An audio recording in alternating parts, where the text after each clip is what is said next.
Hello les beautystas. Alors je reviens aujourd'hui dans une vidéo un petit peu différente et je suis désolée, je vais peut-être des fois tout sauter par avance de ma voix, mais j'ai rattrapé la crève après avoir eu une grippe dont je me sortais pas, enfin au secours.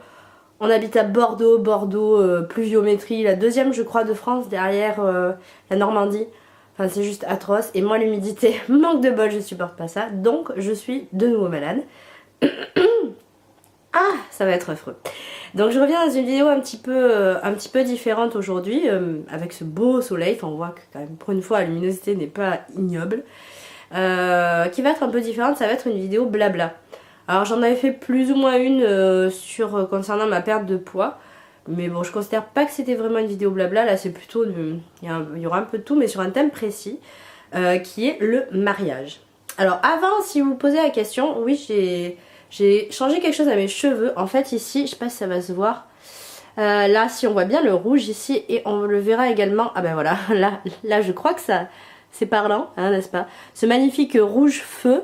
En fait j'ai fait un dip and dye de mes longueurs que j'ai fait moi-même. D'ailleurs si ça vous intéresse une vidéo pour savoir comment faire des colorations maison ou des astuces comme ça maison, sachant que je ne suis pas coiffeuse bien entendu, mais je sais qu'il y a plein de gens qui le font à la maison donc ça peut vous éviter des gaffes, sachant que j'ai travaillé avec des coiffeurs. Voilà, donc hop, voilà, c'est un rouge bien... Ah ben là, parfait. Je me rends compte qu'on le voit super bien, c'est bien pétant et j'adore, voilà, il n'y a pas de démarcation, c'est un fondu. Bon, sur ce, rentrons dans le vif du sujet, le mariage. À la base, donc je me marie très bientôt, cet été, et je n'avais pas du tout prévu de faire une vidéo là-dessus, ni d'en parler sur ma chaîne, parce que je considérais que... peut-être que ça n'intéresserait pas les gens et puis moi je me voyais pas trop en parler pour dire quoi, etc. Mais ça, c'était avant, comme dit la pub. Parce que depuis, je me suis rendu compte de ce que c'était la réalité de l'organisation d'un mariage. Et j'ai lu aussi, déjà je cherchais des vidéos, un petit peu comme celle que je vais faire, pour, on va dire, me remonter le moral. Et j'en ai pas trouvé. C'était ou des DIY, ou des trucs que je vais bien, tout va bien, ou ce qu'on voit à la télé, sur les reportages, ou... Souvent on voit en fait le négatif du mariage nous est montré sous des problèmes de religion, des mariages mixtes, des trucs comme ça, mais on voit pas, enfin, sur la préparation d'un mariage et qu'est-ce qui peut clocher et tout ça, il n'y a pas. Et après voilà, moi comme d'autres j'ai regardé 4 mariages pour une lune de miel où elles sont atroces, il y a toujours avant il y avait la pourriture du groupe, maintenant c'est toutes des pourritures, enfin c'est ignoble quoi ces trucs, voilà. Donc j'ai rien trouvé, donc je me suis dit un petit peu comme la dernière fois, alors je suis désolée, j'ai une trace de mascara, mes cils, ça va vous intéresser, hein, en mode je raconte ma life. Mes cils touchent les verres de mes lunettes, donc j'ai du mascara sur les verres, n'est-ce pas? Et en fait, pourquoi je reste pas comme ça? Parce que vous avez vu ma tronche, je n'ai pas dormi de la nuit, voilà. Donc je vous épargne ça, je mets mes lunettes, j'ai l'air moins fatiguée. Tadam! Bon, je vais quand même attaquer le vif du sujet, il serait temps. Donc je disais le mariage et qu'est-ce qui se passe? Alors moi je me marie en juin de cette année, 2016 donc. Et d'ailleurs sur les applications de téléphone, j'ai l'application mariage.net là, truc comme ça, je suis en train de la chercher. Mariage.net, oui, qui m'a aidé à trouver le traiteur, mais sinon je trouve qu'elle est globalement mal foutue, je n'arrive pas à bloquer mes invités dessus, enfin concrètement ça m'a pas aidé. Et dessus il y a un compteur. Et le petit compteur nous marque le nombre de jours. Oh, quoique, il y a que le prénom de mon chéri, donc il s'appelle Vincent. Voilà, maintenant vous le savez. Le nombre de jours restants. Ça ne va peut-être pas faire la mise au point, je vais me cacher derrière. Je vais vous la lire. 73 jours, 9 h 50 minutes et 53 secondes. C'est-à-dire que ça, si des fois tu dis oh je suis large, etc., tu vas sur ton application et juste ça te fout la haine. Ça te fout la haine parce que tu dis ça va pas être prêt dans les temps. Alors pour la petite histoire, mon cher étendre m'a demandé la demande tant attendue, m'a demandé en fiançailles, en mariage, hein, on ne demande pas en fiançailles, ça n'a aucun sens, m'a demandé en mariage en août de 2015. Donc ça faisait pas tout à fait un an avant le mariage, déjà on était un peu short en temps, ça faisait un moment qu'on en parlait, voilà, ça fait 6 ans qu'on est ensemble, donc autant dire que voilà, qu'on vit ensemble, d'ailleurs pas qu'on est ensemble, qu'on vit aussi ensemble. J'ai dit oui, hein, bien entendu. Et après les emmerdes ont commencé. Voilà.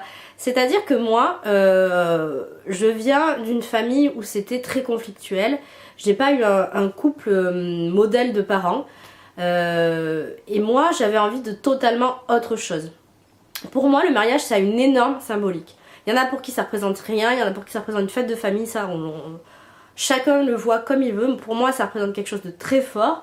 Mon conjoint a un couple de parents plutôt classique. Donc voilà, mais lui ça lui tient à cœur. Mais moi c'est vraiment, c'est pas que le plus beau jour de ma vie comme des fois on peut dire. C'est vraiment, j'y place quelque chose de très fort. Parce que petite, quand ça se passait mal chez moi, je me disais mais moi j'espère tellement le jour où je vais me marier et où ce jour-là ça sera, je vais signer entre guillemets, je vais valider cette union avec quelqu'un où moi ça se passera pas comme ça.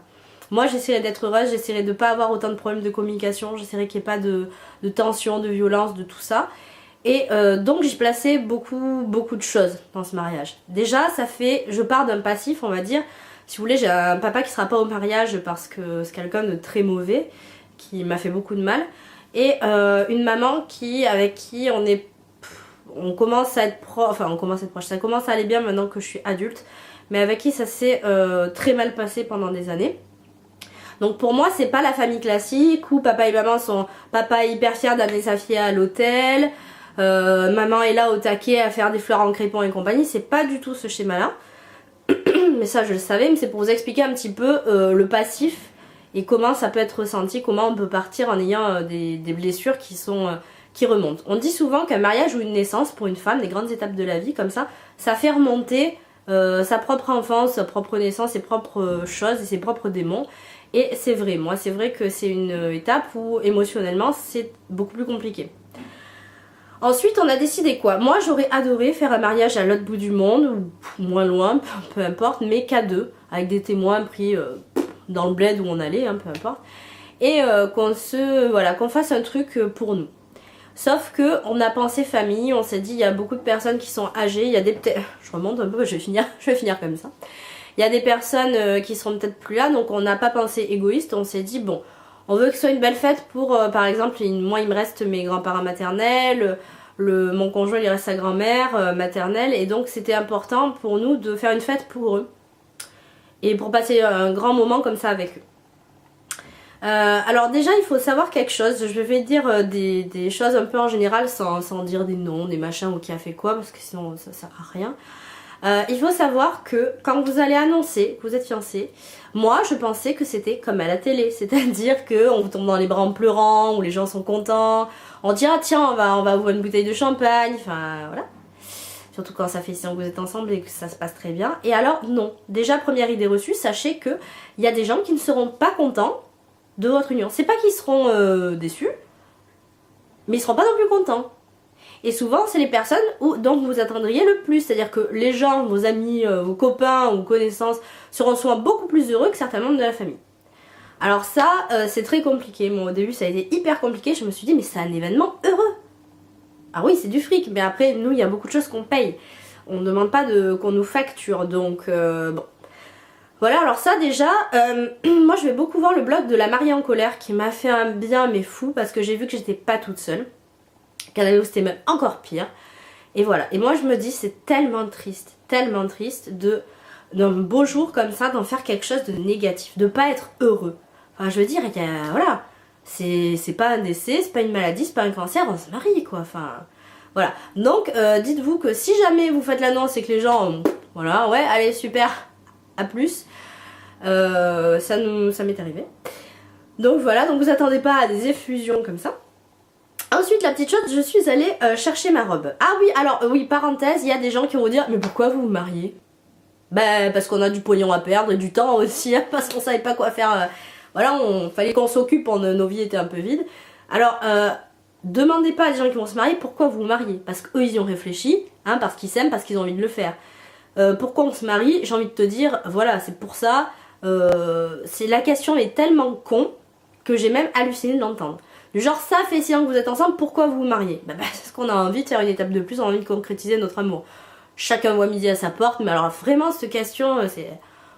Arrêtons de la poser aux futurs mariés. C'est comme quelqu'un qui dit ah je suis enceinte, mais pourquoi vous faites un enfant? Enfin voilà, c'est aussi con que ça.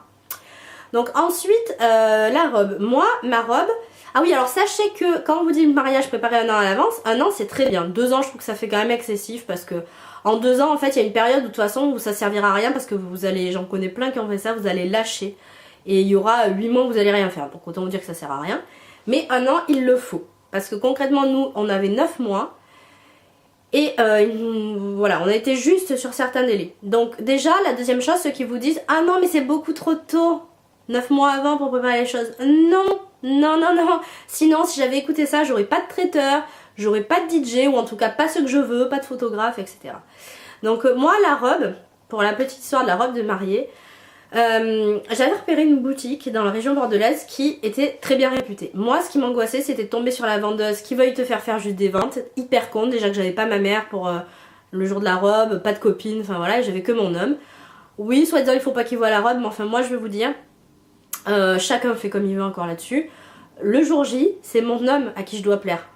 À moi, et bien sûr si je me plais à moi, je me dis que je plairai aux invités. Mais c'est à mon homme, c'est lui qui va partager la nuit de noces, hein, c'est voilà.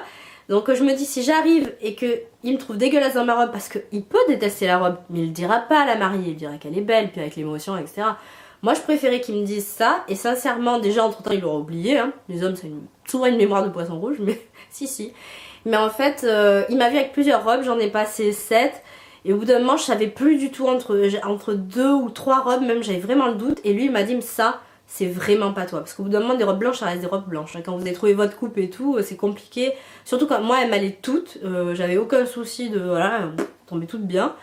Donc c'était hyper compliqué de me dire laquelle. Et il m'a dit, non mais ça, c'est pas du tout toi. Ça, c'est beaucoup trop classique. Ça, c'est beaucoup trop guindé, machin. Donc ça m'a vraiment, vraiment beaucoup aidé. Donc merci à lui qu'il était là ce jour-là. Donc vu que j'avais que mon homme et personne d'autre, je me suis dit, si je vais dans une boutique où la vendeuse, elle est horrible, et elle est là pour faire ses ventes et machin, je vais pas supporter. Donc eux avaient une bonne réputation avec des vendeuses gentilles. Pour ça que les salons du mariage, juste, je l'ai fait une fois, bien avant. Non, hein, non. Donc j'avais appelé pour prendre rendez-vous, je crois que c'était fin septembre, pour prendre rendez-vous pour fin octobre, début novembre, pour ma robe, parce que je sais que les délais de retouche et de commande sont hyper longs. Donc voilà, et elle m'a dit, la personne, bah écoutez, si on peut pas vous donner rendez-vous parce qu'on ferme définitivement. Ah oui. Mais si vous voulez, il reste le stock, on fait moins 60% sur le stock. Parfait. Donc hop, on y va. Et je suis tombée, on s'était dit, bon voilà, si elle va pas, on l'achètera. Tant pis pour les moins 60, c'est quand même, il faut qu'elle me plaise. Mais bon, on part avec un budget qui est pas énorme, qui est bien, hein, parce que voilà, mais qui est pas énorme. Et en fait, la robe a été nickel. J'ai trouvé ma robe. La robe, vraiment, voilà. C'est exactement tout ce qu'on dit. On s'imagine toujours dans une robe, c'est jamais celle-là qui vous voit le mieux. Et c'est la révélation. Moi on m'avait beaucoup dit, c'est vrai, moi je dis, ah non c'est pas vrai, moi je sais que c'est celle-là qui m'ira pas du tout. Quand je l'ai passée c'était joli, mais c'était pas moi. Voilà. Quand j'ai essayé une autre robe, j'ai fait, ah c'est celle-là. Donc la robe en fait je l'ai achetée du coup en septembre. Fin septembre j'avais ma robe pour juin de l'année d'après. Et là c'est pareil, vous allez entendre, mais un florilège du genre, pourquoi tu l'as acheté si tôt? Du genre, oui mais si tu prends du poids.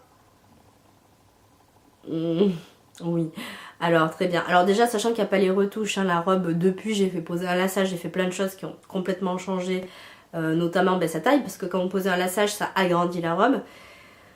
Donc ça c'est pareil quoi, j'ai envie de dire, c'est moi qui l'ai payé avec mes sous, enfin nous, hein, avec l'argent du couple, donc à la limite on n'était que tous les deux pour choisir, nous emmerdez pas la vie avec ça, hein, voilà.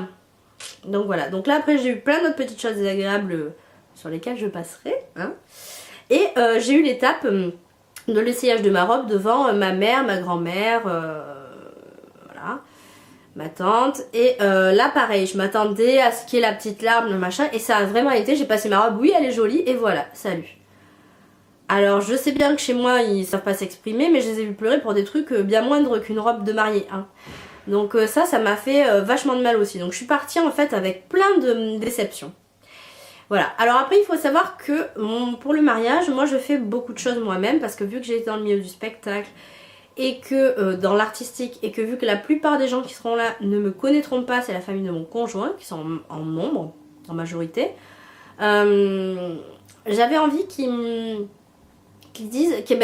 découvrent un petit peu à travers la déco et à travers tout ça. Alors sachez qu'une déco qu'on fait soi-même, c'est colossal. Après je sais que je me suis beaucoup embêtée, hein. Il y en a qui en font beaucoup moins de moi. Moi je fais mon bouquet de mariée en fleurs, en papier de livre. J'ai fait d'énormes tableaux pour décorer les murs. Enfin voilà, j'ai fait vraiment beaucoup de choses. Je fais une forêt enchantée. Le thème c'est les contes fantastiques. Donc j'en dis pas trop, parce que j'ai pas... En fait j'en parlerai beaucoup après le mariage, il y aura des photos et des choses comme ça. Avant j'ai pas envie de me faire spoiler tout mon travail parce que voilà. Ça m'est déjà arrivé, je mets une photo sur Insta, des gens qui viennent me dire t'as trouvé ça où, t'as fait ça où? Fais ton boulot de recherche, j'ai envie de te dire ma grande dame, parce que vu comme je me suis cassé le 1, ou sinon je fais payer. Parce que les wedding planners, j'en ai vu des très mauvais, qui faisaient pas la moitié de mon boulot, sinon je fais payer, voilà. Donc ça c'est le truc, donc si vous devez faire les choses vous-même, sachez que c'est colossal. Surtout si vous bossez à temps plein et plus de 35 heures par semaine comme moi, sachez que c'est colossal, que vous allez en avoir ras-le-bol, qu'il y a des moments où vous avez envie de pleurer parce que vous voulez tout arrêter, voilà. Plus en plus le temps qui avance, forcément votre conjoint c'est un homme qui est pas très déco et qui lui est pas hyper investi dans le truc, plus les remarques des gens, plus tout ce qui se passe pas bien. Au bout d'un moment, plus pour moi la part flippée à cause de la peur de l'engagement, je peux vous garantir que vous avez envie de la marier en cavale, là, hein, prendre vos baskets et dégager. Hein. Vous avez plus du tout envie de vous marier. Donc ça c'est quelque chose, il faut le prévoir. Si vous dites que vous n'aurez pas le temps, que vous avez des enfants en bas âge ou quoi que ce soit, et que vous voulez faire beaucoup de déco vous-même, moi j'ai pas d'enfants fort heureusement, sinon je crois que c'était pas gérable. Voilà, dites-vous que ça fait vraiment, vous le voyez sur les blogs, mais voilà, il y a une différence entre les jolies photos et ce qui a été fait derrière. Après, prendre en compte aussi le fait que si vous voulez commander des choses sur AliExpress ou autre site chinois, comme moi j'ai fait pour commander certaines choses à thème qui coûtaient très cher ailleurs ou des décos, parce que forcément vous allez faire baisser la note. J'ai commandé tous mes chemins de table qui sont très bien arrivés, pas de soucis. Prenez-vous-y drôlement à l'avance, parce qu'AliExpress, plus ça va, plus les délais sont longs. C'est une catastrophe. C'est-à-dire qu'avant, on pouvait espérer en un mois avoir ces objets. Maintenant, c'est pas du tout rare les vendeurs qui mettent plus de 2 mois. Donc, si vous espérez un truc le jour J et que vous n'avez pas passé commande 2 mois avant, pardon, c'est dommage de se mettre la rate au courbouillon en se disant ça va pas arriver, etc. Donc sachez-le. Même moi pour des petites crottes de pièces, des trucs tout petits, quand je dis des crottes de pièces, ça veut dire un pendentif pour une témoin ou des trucs comme ça a mis un temps, mais et c'était pas le nouvel an chinois, hein, parce qu'à chaque fois, non, là c'est juste que ça a merdoyé, qu'en ce moment c'est de pire en pire, je sais pas si c'est que ça prend de... Si c'est de l'expansion et que tous les vendeurs le gèrent pas, j'en sais rien, mais c'est une catastrophe. Pardon, désolée, c'est toujours la cata. Donc à ce niveau-là, voilà, sachez-le aussi. Et sachez aussi que moi j'ai galéré sur un point en particulier, j'ai galéré sur le photographe. Le photographe, j'ai vraiment galéré, j'ai cru que avoir Beyoncé, je pense que limite ça aurait été pas plus compliqué. Alors, on a trouvé une très très bonne photographe par le biais du groupe de rock qu'on a engagé, car nous aurons un groupe de rock, ça sera rock and roll. Mais voilà, c'était ridicule, hein, je viens de le faire, j'ai conscience, j'ai conscience. Oui, j'ai aussi le dans l'œil, enfin de... Tout va mal. Mais pourquoi t'as fait cette vidéo aujourd'hui? Pourquoi? Donc, tout va bien, je pète un plomb.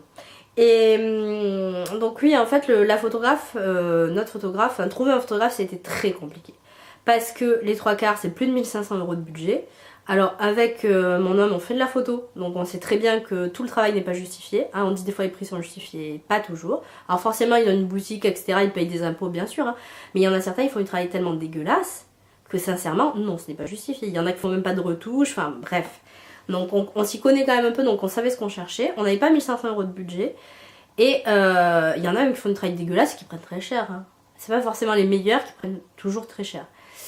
Et du coup, ben, c'était compliqué. Donc, soit on trouvait des gens qui faisaient du travail dégueulasse, soit du très bon travail mais beaucoup trop cher, soit des personnes où on s'est dit c'est pas très net, où on regardait les photos, elles étaient fluo, enfin le vert était fluo, le rose ils avaient saturé toutes les couleurs, c'était infect. Donc, non. Donc, ça a été super dur. Hein. Pour vous dire, j'ai appelé tous ceux de Bordeaux. Je suis allée jusqu'à Toulouse, dans le Lot, puisqu'on se marie dans le Lot. Enfin, j'ai ciblé comme ça plein de trucs. Et j'ai cru que, voilà, heureusement qu'on a trouvé notre photographe. Et voilà, je mettrai les noms des prestataires après le mariage. Mais heureusement, qui est super et voilà. Donc voilà, donc ça pensez-y. Autant le traiteur, je pensais que ça serait le plus galère. Et je l'ai trouvé comme ça, quoi. Vraiment, premier appel, enfin, je regarde le site, je regarde sur mariage.net, il y avait plein d'avis, avis très bons. Je regarde sur un autre truc, chef à domicile, parce que la personne fait aussi cette activité-là. Très bons avis aussi, pas de soucis. Je me suis dit, bah, fantastique. Et en fait, on avait pris rendez-vous, on a pris qu'avec eux. On a pris rendez-vous dégustation, c'était super. En plus, je voulais un wedding cake. Et il y a très peu de pâtissiers qui en proposent. Il y a des particuliers qui en proposent, mais des fois la pâte à sucre elle est bosselée, elle est mise avec les doigts, enfin c'est ignoble. Là-dessus aussi je suis exigeante parce que je travaille la pâte à sucre et que j'ai pas envie d'avoir un truc dégueulasse. Et que je n'avais pas envie de faire le gâteau moi-même non plus. Et le traiteur proposait le wedding cake dans un de ses menus. Donc voilà, hein, j'ai envie de vous dire quoi de mieux. Le traiteur ça a été, bon la salle on savait laquelle ça serait, c'est mes beaux-parents qui s'en occupent. Donc jusque là il n'y avait pas trop de contraintes non plus. Après, en réalité la date ça a été aussi, c'est à la campagne.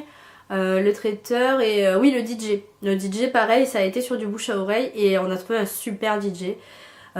Qui n'est pas Jackie DJ, qui va pas mettre sa pub en gros en orange sur son truc, qui fait de très bon boulot, qui travaille en tant que vrai DJ, qui ne fait pas, parce que pour moi c'est important, pour moi je trouve hein, que les disc jockeys qui font des animations uniquement mariage et autres ont tendance à prendre des défauts et ont tendance à faire des choses tout le temps pareil, c'est très répétitif et j'aime pas forcément. Lui c'est un DJ qui fait les deux, qui fait et de l'animation et qui est DJ voilà, pour animer des soirées, des choses comme ça, des grosses soirées, voilà, type boîte de nuit ou autre. Et c'est quelqu'un de moderne, c'est quelqu'un qui a pas ce côté Philippe Risoli, voilà, le jeter de micro, le trop s'imposer, et il a des super idées. Donc voilà, c'était aussi très agréable. Mais ça, prenez-vous-y vraiment à l'avance parce que le DJ, on a eu du bol. Enfin voilà, on a même déplacé la date pour l'avoir lui, parce qu'à la base on avait prévu notre date et il pouvait pas être là, donc voilà. Donc ça c'est des choses qui sont... Ouais. Et donc voilà, après choisissez bien vos témoins, parce que les témoins bah, c'est censé être important quand même. Voilà, moi je sais que j'ai 2 témoins super, donc si jamais elles passent par là, Sophie et Delphine, coucou. Voilà, qui sont au top parce que tout simplement pour moi, qu'est-ce que c'est une témoin au top? C'est pas quelqu'un qui vous aide à faire des fleurs, c'est pas quelqu'un qui vous aide à mettre les dragées dans la boîte, c'est quelqu'un qui est là pour vous moralement. Quand ça va pas, vous pouvez lui dire. Voilà, moi j'en ai une des deux qui est déjà mariée, qui m'a dit moi c'était pareil, etc. Donc j'ai dit bon, ça va, c'est pas que moi. Donc voilà, c'est précieux et voilà, et les filles, cœur, je vous aime fort, merci d'être là.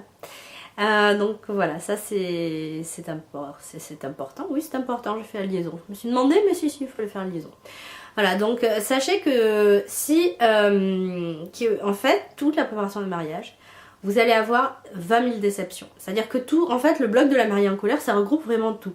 C'est-à-dire que vous allez, nous on a fait les faire-part nous-mêmes, et les gens, enfin, ne répondent pas aux faire-part. Vous mettez un bulletin de réponse, souvent les gens s'en servent pas, bon ça pas le problème, hein, parce que bon, faut payer le timbre, machin, tout ça. Mais là, des fois vous mettez votre mail et vous aurez toujours des gens qui vous répondront pas, qu'il faudra relancer. Il y aura toujours des gens qui diront ah mais t'as besoin que je te réponde? Si, en fait j'ai besoin. Nous on a bien mis sur les bulletins réponses le nombre d'enfants avec lesquels ils venaient et l'âge, parce qu'il faut savoir qu'on fait une table ado, une table enfant, enfin voilà, donc oui on a besoin pour tout ça. Donc si jamais vous êtes invité à un mariage, dites-vous bien que les mariés c'est pas pour vous faire chier qu'ils font ça. C'est parce que eux, il y a un budget à débloquer derrière, il y a un traiteur à payer et que c'est important de savoir. Il y a une déco, il y a tout à faire en fonction de vous, les invités. Donc voilà, c'est pas pour vous ennuyer, vous viendrez ce jour-là, vous profiterez. Mais eux, derrière, il y a une organisation monstre, donc pensez un tout petit peu aux mariés qui sont derrière. Et après, je voulais parler du syndrome Bridezilla. Alors le syndrome Bridezilla, c'est quand la mariée devient une espèce d'ogre, de dinosaure, un Godzilla. Donc hein, c'est la contraction de Bride et de Godzilla. Donc de mariée, hein, pour ceux qui parlent pas anglais. Donc la mariée, comme ça. Alors moi j'ai pas ça, parce que moi je suis plutôt la mariée déprimée. Oui, je suis la mariée qui pleure en disant pourquoi j'ai fait ça, j'aurais jamais dû, voilà. On en est là. Mais après je suis très heureuse de me marier. Mais c'est vrai que franchement, des fois les gens, ils vous mettent des bâtons dans les roues, et ils vous rendent la tâche pénible, alors que ça pouvait être quelque chose de chouette. Donc voilà, et le syndrome Bridezilla, moi je l'ai vu notamment chez des copines ou... Dites-vous bien que de toute façon, alors moi c'est vrai que je l'ai pas eu non plus parce que j'ai pas de famille proche ou j'ai pas de gens très proches au quotidien, donc les gens, voilà, je suis pas, même mon homme, je veux dire, je suis même pas comme ça avec lui, c'est-à-dire que moi je lui dis oui je suis triste parce que tu participes pas, je suis triste parce que je me sens seule, mais à aucun moment j'arrive et il m'a pas vu faire des crises de nerfs pour le mariage, donc je ne suis pas devenue une Bridezilla, mais quelque chose qui peut l'éviter, je pense, ou moi mon passif m'a aidé là-dessus, c'est de vous dire que de toute façon, ça sera jamais comme vous voudrez. Jamais. Vous idéalisez tellement ça et vous voyez tellement de trucs à la télé édulcorés où ils ont les familles parfaites, les machins, les ceci, les cela. Ça sera jamais comme ça. Vous aurez toujours un beau-frère ou une belle-sœur qui pourra faire chier. Vous aurez toujours peut-être un problème avec les témoins, avec la belle-famille, avec les voisins, avec le chat, avec que sais-je. Il y aura toujours un truc où vous n'aurez jamais le budget nécessaire. Alors je ne parle pas de ceux qui ont un budget énorme ou qui passent par une wedding planeuse, hein, ou un wedding planner d'ailleurs. Ça c'est autre chose, parce que là vous organisez rien, donc voilà, à part faire confiance à la personne et espérer que ça se passe bien, il n'y a pas grand chose à faire. Moi je parle vraiment des gens qui voilà, font les choses de A à Z. Dites-vous que ça pourra pas se passer comme vous voulez. C'est pas la peine par exemple de tout timer, de mettre des heures pour tout, parce que ça ne sera pas respecté le jour J. Vous pouvez pas, en fait, plus vous allez cadrer vos invités et moins bien ils vont réagir. Moi je me suis rendu compte de ça pour le code vestimentaire, parce qu'on n'en a pas imposé, mais je me suis rendu compte sur tous les mariages où c'est imposé, les invités le prennent souvent très mal, parce qu'ils disent on va déjà acheter une tenue pour le mariage, en plus on nous oblige à acheter un truc qu'on n'aurait pas acheté. Alors voilà, ça c'est un truc, voilà. Moi j'ai fait des boutonnières pour tous les invités, il y en a une centaine, hein. J'ai fait 80, dernière nouvelle 80, mais j'ai fait des boutonnières pour tout le monde, parce que j'avais envie que sur les photos il y ait un signe distinctif, voilà. Mais je les ai pas obligés, dites-vous que voilà, les invités, plus vous allez les cadrer, en termes d'horaire, en termes de ce qu'il faut faire, si vous voulez leur faire un flash mob à tous ou quoi, et moins ça sera fait. Donc il vaut mieux choisir, si vous voulez des choses comme ça, des petits groupes, les témoins, les enfants d'honneur, le groupe des cousins, je sais pas, plutôt que de vouloir imposer un truc à tous parce que ça marchera pas. Donc il vaut mieux le faire sur des plus petits groupes de personnes. Et vous dire que de toute façon, il faut qu'il y ait une part d'impro parce que vous pourrez pas tout cadrer. Et moi, ça j'en ai bien conscience et on a cadré le minimum de choses quoi. On a fait les grandes lignes et puis après, voilà, bien que pour après, c'est vrai qu'on a confiance en notre traiteur. Il peut toujours arriver des problèmes, mais bon, on l'a pris pour ça. On a, désolé, hein, je parle comme un canard, je m'insupporte moi-même. On a confiance en notre photographe, confiance en notre groupe de musique, en notre DJ. Voilà, après le reste, on pourra pas, à part si que j'ai dit à ma témoin, voilà, c'est une bagarre ou si vraiment j'ai envie de frapper quelqu'un le jour J parce que vraiment ils disent la phrase de trop ce jour-là, retiens-moi. Elle m'a dit je le gérerai à ta place. Quand je dis ma témoin, c'est pas c'est Delphine, c'est pas c'est la témoin à qui je l'ai dit en premier, donc c'est pour ça. Parce que oui, j'ai 2 témoins. Et oui, je sais bien que Claude va intervenir, elle va me laisser frapper un des invités. Mais voilà, c'est essayer au maximum de vous dire que de toute façon, c'est comme le temps, les gens qui vous disent et s'il pleut? Eh ben s'il pleut, j'ai envie de te dire Jean-Jacques, il pleut quoi. Enfin non mais comme si allô Météo France, oui alors je me marie tel jour en juin, faut pas qu'il pleuve hein. Non non, surtout qu'il y a Jean-Jacques qui m'a dit, et s'il pleut tu fais comment? Alors bien sûr, calculer des solutions de repli pour le vin d'honneur, machin, etc. Mais vous y pourrez rien, il pleuvra, le bas de votre robe sera mouillé, il sera mouillé, enfin voilà. Après peut-être penser que si vous vouliez aller faire les photos dans un champ et qu'il y a de la terre, et ben si jamais il pleut ça fera de la boue, et ben voilà, allez pas dans le champ, mais c'est vrai que ça c'est un truc aussi. Arrêtez de dire aux mariés et si il pleut, parce que je crois qu'on y pense à peu près tous les jours. Voilà. Donc c'était un petit peu un méli-mélo de choses. Où je pense, déjà pour introduire un peu cette série, parce que je pense qu'après je parlerai de thèmes en particulier. Voilà, je montrerai un petit peu peut-être de déco aussi, et j'expliquerai si vous voulez savoir des choses, s'il y a des choses sur lesquelles vous posez des questions, où je pourrais peut-être vous aider, ou des liens de sites ou de bons plans ou je ne sais quoi, n'hésitez pas à me le dire en commentaire. Pour ma part, il y a plein de choses que j'ai pris, je l'ai dit sur AliExpress, où je n'ai pas du tout été déçue de la qualité. J'attends ma parure de bijoux, donc je vous la montrerai quand elle sera arrivée, parce que c'est pas un gros scoop. Je suis désolée, je peux de moins en moins parler. Donc voilà, c'est des choses comme ça, donc n'hésitez pas à me le dire. Je pense que je vais continuer la série et voilà, à chaque fois aborder un thème, parce que vraiment, comme je vous dis, il y a plein de copines ou autres qui m'ont dit ah mais oui, ça serait pas mal d'en parler, parce qu'en fait voilà. Ce n'est pas que du positif, même si c'est quelque chose de très heureux. Je trouve que voilà, ça tiendrait qu'à nous, ça le serait, mais c'est ce qu'il faut se dire dans un mariage, c'est que ça ne tient pas qu'à nous. Voilà, écoutez, j'espère que ce petit blabla vous aura pas trop fatigué, ça va faire une demi-heure, je suis désolée, mais il fallait que je dise tout ça, tout ce que j'avais sur le cœur. Je vous fais des gros bisous et je vous dis à très très vite. Ciao les beautés.